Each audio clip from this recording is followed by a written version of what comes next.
a grown-up, or have you just been collecting these symbols of adulthood? You know, have you just been gathering the props to make it look like you've grown up?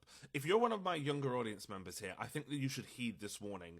There are people out there who treat growing up much like a checklist, right? They get the partner, they move in with the partner, they get the dog, the kid, the house, the car, the mortgage. They're performing this idea of being an adult rather than just living it.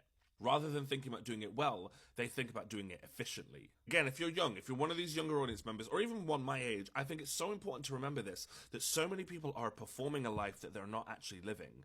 They're miserable, you know, and what they've taught themselves isn't how to be happy, but how to avoid acknowledging that they're not. People are professionals at this. I don't think you'd believe, I think you'd be shocked to realize just how many people are avoiding this simple truth. That life is supposed to be much more interesting than the one they've walled themselves into.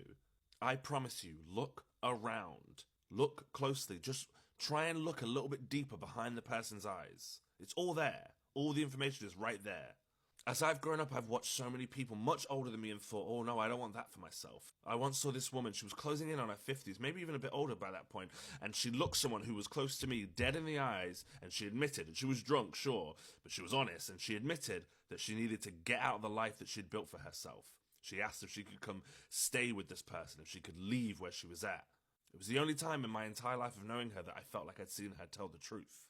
Because of that, I've had to cut people out of my life, not in like a dramatic way, but because I can't sit in that space anymore. I can't watch people lie to me, lie to themselves, and then lie to me all over again.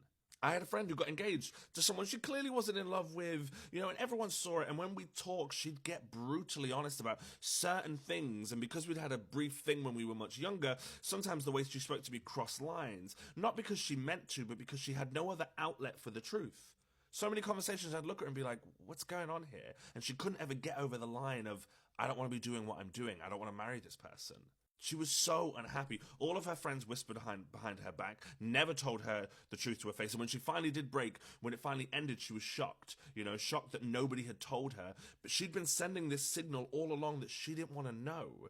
When she talks about how happy she is now, it's not that I don't want to believe her, it's that I can't. Because I know her as someone who just collects the symbols of adulthood.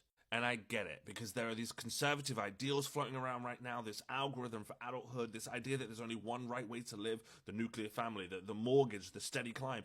I just need to say this as clearly as possible, especially to the young ones. There is no right way to do this. The truth is, anything you only get to do once, there's no right way to do. I've been in relationships where I was deeply happy and then found myself deeply lonely. I've been single and lonely. I've been single and completely at peace. I've thought about having a family. I've thought about not having one, about adopting, about buying a house, about selling everything and traveling the world in a van. I don't need to know what the future looks like because it's going to be okay. That's the best way to do this. Everybody growing up right now, please hear me. This version of a life you think might be wrong might actually be the most honest version of it for you. As Oscar Wilde said, there are only two tragedies in this life. One is not getting what one wants, and the other is getting it.